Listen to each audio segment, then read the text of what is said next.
What's going on, everyone? I'm finally back with a brand new video here. So, you're probably wondering why I posted or why I started the video off with this particular image here. And this is to illustrate in part why I haven't been uploading as of late. Without getting too much and divulging too much, help from family members in the hospital, and obviously had to see about that. And then myself, I had a couple of surgeries, so I'm trying to get back on the mend. So that's why I've been out of these YouTube streets for quite some time. But nonetheless, since I've got a little bit of time as I continue to recover and start that process, I'll be able to make more videos because in some instances I can't do too much else. But yeah, so wanted to offer that bit of update and yeah, let you know why I was gone for so long. So, with that being said, let's get into today's video here. So, Dwight Howard was on a podcast here, and I actually saw it on the Lakers Av Twitter account. And the segment that they showed was him talking about the whole situation with Shaquille O'Neal. And for those of you who don't know, it's been largely a one-sided beef for the past 20 years, where Shaq has been taking shots at Dwight and criticizing him and things of that nature.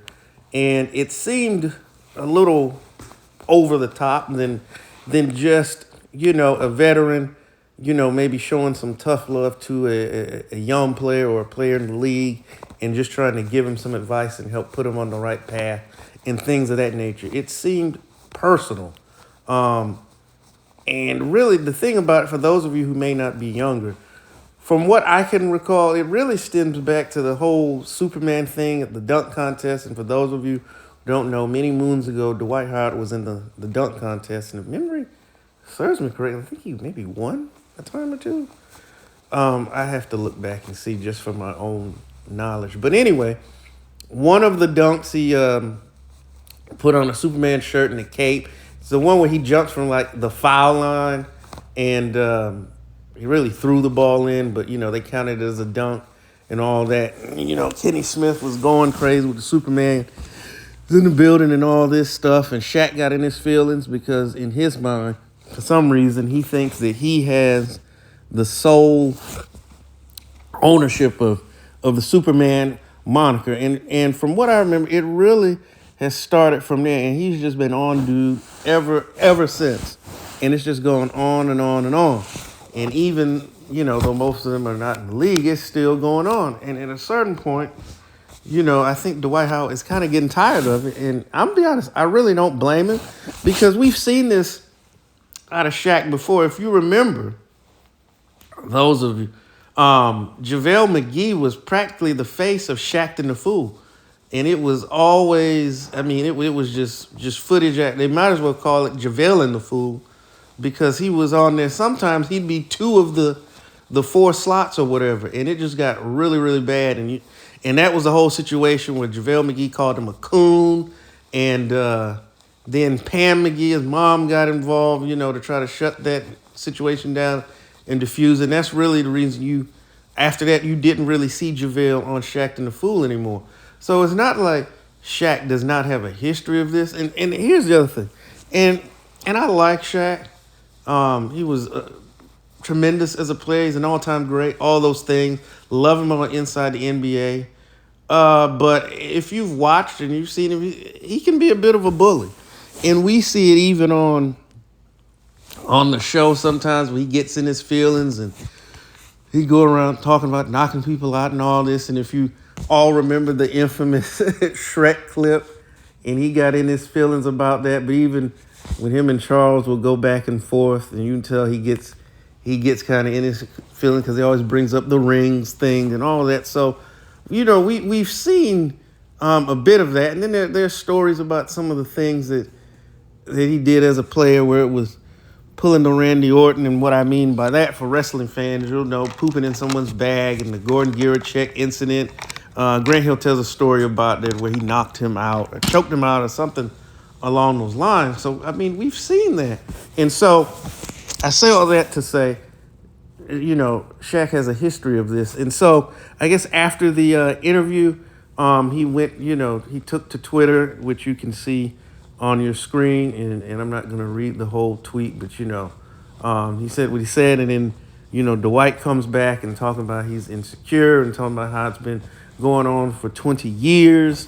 And you're still bringing my name up. And, it's clearly not a joke and whatnot. And so on and so forth. And on the show, the clip rather, he was talking about, and I'm speaking of Dwight Howard, about trying to get in contact with him, trying to get in contact, even coming down to the studio. And he's like, at this point, do we need to box? Do we need to throw hands or whatever the case may be? Because he said this whole thing has been basically one-sided. I've said he's always tried to respect him as a great and all this type of stuff, and he's never come back at him because, he's got a family and friends that may see and anything that he may say and things along those lines. So I got to be honest. And I'm from the generation where roasting people and dozens and all that stuff. That was and is a part of the culture. But there is usually when you do it, it's a back and forth thing. If you get on, with your friends or whatever, we go back and forth. We get on each other. For one, we're friends, so we can, you can talk to your friends differently than you would other people. When it comes from somebody who don't know you like that, who you don't joke like that, you're like, hey man, you don't know me like that to be saying that. And hey, when chill out, hey, chill out now. And so it's different. So you can't joke like that with people you don't know like that. That's going to escalate a situation. And that's really what's going on, at least from the Shaq to Dwight side, as I see it. And I got to be honest, I rock with Dwight on this one. I think he's right. Just because, the Superman thing, that wasn't his doing. And Shaq, who are you? You don't have exclusivity over somebody being called that. And for you to get your knickers in a bunch over this for 2 decades, come on, dude. It's like he said, you're over half a century years old. What is the point at this point? What are you getting out of doing this, man? You got like kids that are in college, kids that are old enough to start their own families, and you still doing this? It's time to fall back. And I got to agree with him on this one. And if you do get in the ring, we seen some of them punches you thrown when you was in the league. Dwight really might get you. But what do you think about this latest incident, dust up, and the ongoing beef, the basketball version of the Hatfield and McCoys between Shaquille O'Neal and Dwight Howard? Whose side are you on? Who do you think is in the right? So the 4 or 5 of you who will see this video, let us know in the comment section, and let's have a conversation about it. And as always, I thank you for spending a few moments with me, And as always, always, please, please, please make sure you tell the ones that you love them. Peace.